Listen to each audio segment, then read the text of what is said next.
সুপ্রভাত বন্ধুরা, কেমন আছো তোমরা সবাই? আশা করব তোমরা সবাই ভীষণ ভালো আছো। আমি সোমাজ মেকওভারের তরফ থেকে সোমা বিশ্বাস।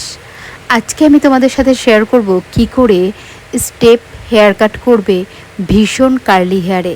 তোমরা হেয়ারের প্রথম লুকটা দেখতেই পারলে, প্রচণ্ড কার্লি ছিল। সেই হেয়ারে কি করে আমরা একটা স্টেপ লুক দেব সেটাই কিন্তু তোমাদের সাথে আজকে আমি শেয়ার করব। তোমরা যারা ভাবছো ঘরে বসে স্টেপ হেয়ার কাট করবে তারাও কিন্তু করতে পারো। আর যারা বিগিনার আছো, যারা ভাবছো নিউ টেকনিকে, একদম নতুন নতুন টেকনিকে স্টেপ হেয়ার কাট শিখবে, তো তাদেরকে বলবো আমাদের চ্যানেলটা সাবস্ক্রাইব করে দিও। আর পাশে থাকা যে বেল আইকনটা রয়েছে, বেল আইকনটা কিন্তু অবশ্যই প্রেস করে দিও, যাতে পরবর্তী ভিডিও নোটিফিকেশান সবার আগে তোমার কাছে পৌঁছে যায়। তো দেখো, এরপরে আমি চুলটা কিন্তু খুব সুন্দর করে ভিজিয়ে নিয়েছি। ভিজিয়ে নেওয়ার পরে আমি সেকশন করে নিচ্ছি।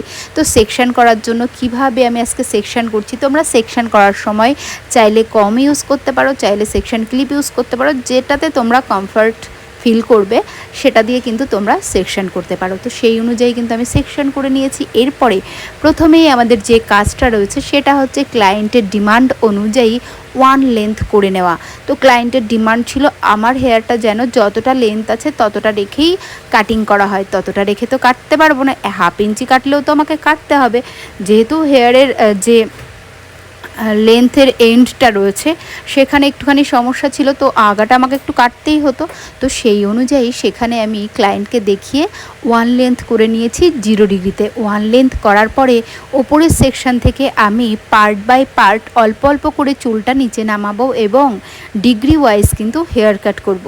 তোমরা যারা আমার ভিডিও রেগুলার দেখো তারা তো বুঝতেই পারছো যে হচ্ছে এই কাটিংয়ের টিউটোরিয়ালটা আগেও আমি আপলোড করেছি। তো অনেকের ডিমান্ড ছিল যেন কার্লি হেয়ারে কি করে স্টেপ হেয়ার কাট করা যায় সেটা আমি পোস্ট করি। তো সেই কারণেই আজকে এই কার্লি হেয়ারে স্টেপ হেয়ার কাটটা তোমাদের সাথে শেয়ার করছি। তো দেখো, অলরেডি কিন্তু আমাদের হেয়ারের স্টেপ পড়া শুরু করে দিয়েছে। তো এখানে আমি খুব সুন্দর করে সেকশন করে নিলাম। সেকশন করে কিন্তু আমি এখানে কাটিং করছি। তো কাটিং করার সময় ডিগ্রি ওয়াইজ তোমাদেরকে কাটিং করতে হবে। তো এখানে দেখো, সিমিলার ওয়েতে পার্ট বাই পার্ট একটা সাইডে কাটিং করার পরে সেই গাইডলাইনটা মেনটেন করে কিন্তু আমি আদার সাইডে কাটিং করব। এভাবেই আমি যেতে যেতে কাটিংটা ডান করব। তো দেখো, এই পাশে আমার কাটিং চলছে। তো আদার সাইডের যে গাইডলাইন ছিল সেই গাইডলাইনটাও কিন্তু আমি এই সাইডে নিয়ে নিয়েছি। নেওয়ার পরে দেখো স্টেপটা কি দারুণ এসেছে। তো আমাদের এই সেকশনে কাটিং কমপ্লিট হয়ে গেছে। এরপরে আমি ওপরের যে সেকশন হেয়ারটা রয়েছে সেই হেয়ারটা পুরোটাই নামিয়ে নেব। যদি হেয়ারের গ্রোথ অনেক হয়, তোমাদের যদি গ্রিপে প্রবলেম হয়, তোমরা কিন্তু চাইলে হেয়ারটা অল্প অল্প করে নামাতে পারো এবং অনেকগুলো সেকশনে কাটিং করতে পারো। আমার যেহেতু এখানে হেয়ারে কোনো গ্রিপিংয়ে প্রবলেম হচ্ছিল না, তো সেই কারণেই আমি এখানে 3টে সেকশানে কিন্তু কাটিংটা আজকে ডান করব। ওপরের হেয়ারটা নামানোর পরে আমি আবারও ওপরে তুলে নিয়ে দেখলাম যে হেয়ারটা ঠিকঠাক কাটিং হচ্ছে কিনা, সেটা করার জন্য কিন্তু ওপরে তুলে নিয়ে আমি কাটিং করার পরে আবারও কিন্তু রিভার্স চেক করছি। রিভার্স চেক করার পরে তারপরে কিন্তু আমি পয়েন্ট কাট করব। তাই কাটিং করার সময় অবশ্যই কিন্তু তোমাদেরকে পয়েন্ট কাট দিতে হবে, যাতে প্রতিটা স্টেপ খুব সুন্দর ভিজিবল হয়। কাটিং করার অর্থ এই যে আমাদের লুকটা চেঞ্জ করতে হবে, কারণ হেয়ার কাটিংয়ের মাধ্যমে প্রত্যেকেরই কিন্তু লুক চেঞ্জ হয়। তো লুক চেঞ্জিংয়ের বিষয়টা কিন্তু আমাদেরকে মাথায় রাখতে হবে।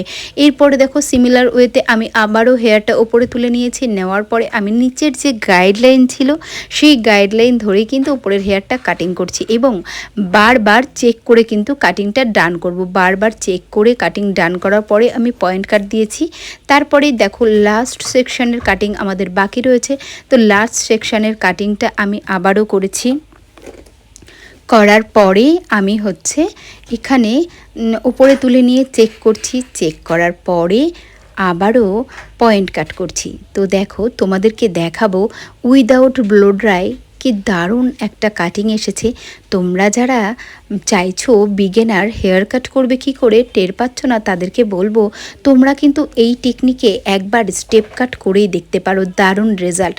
তো ফ্রন্টে আমরা লেয়ার কাট করব। ফ্রন্টে যদি চাও তোমরা স্টেপ কাট করবে অবশ্যই করতে পারো। সেই টেকনিকটা কিন্তু আমরা ইউটিউবে অলরেডি আপলোড করে দিয়েছি, তো সেখানে গিয়ে সেই ভিডিওটা দেখে এসো। আর এখানে ক্লায়েন্টের ডিমান্ড ছিল স্টেপ নয় ফ্রন্টে লেয়ার চাই, তো সেই অনুযায়ী আমি ফ্রন্টে লেয়ার কাট করে নিয়েছি এবং পুরো হেয়ারটা রিচেক করছি কোথাও কোনো হেয়ার ছোট বড় আছে কিনা। আবারও আমি 0 ডিগ্রিতে পুরো হেয়ারটা চেক করে নিচ্ছি। চেক করে নেওয়ার পরে আমি ব্লো ড্রাই সেট করব। ব্লো ড্রাই সেটিংয়ের ফুল টিউটোরিয়াল খুব শীঘ্রই তোমাদের সামনে আসতে চলেছে। আজকে আমি খুব শর্ট টাইমে ব্লো ড্রাই সেট করব, আর আমার ক্লায়েন্টের হাতে সময়ও কম ছিল। আর যেহেতু পুজোর সময় এখন তো একটু কাজের চাপও রয়েছে, তো সেই কারণেই আমরা চটজলদি কী করে হেয়ার সেট করা যায় সেই টেকনিকটাই কিন্তু এখানে অ্যাপ্লাই করেছি। আবারও আমি হেয়ারটা উপরে তুলে নিয়ে চেক করে নিচ্ছি যে হেয়ারটা সব পারফেক্ট আছে কিনা। পারফেক্ট থাকলে তবেই কিন্তু আমরা ড্রায়ার দেওয়া স্টার্ট করব। তো রিচেক করে নিলাম। রিচেক করার পরে দেখো খুব চটজলদি কী করে ব্লো ড্রাই সেট করবে সেই টেকনিকটা কিন্তু এখানে আমি রেখে গেলাম। তোমাদের যদি আমাদের এই কাটিংটা ভালো লাগে অবশ্যই চ্যানেলটি সাবস্ক্রাইব করে আমাদের সাথে থেকো। তো কাটিং আমাদের কমপ্লিট হয়ে গেছে। কেমন লাগলো এই হেয়ার কাটটা কার্লি হেয়ারে তোমরা জানাতে কিন্তু একদম ভুলো না। তোমরা সবাই ভালো থেকো, ভালো বাসায় থেকো। কথা হবে নেক্সট কোনো টিউটোরিয়াল ভিডিওতে। আর যারা আমাদের চ্যানেলে একদম নতুন ছিলে তাদের জন্য রইল অনেক ধন্যবাদ ও অনেক ভালোবাসা। তোমরা চাইলে এইভাবেই কিন্তু হেয়ারটাকে অনেকটাই বাউন্সি করতে পারো। তো চলো, টাটা।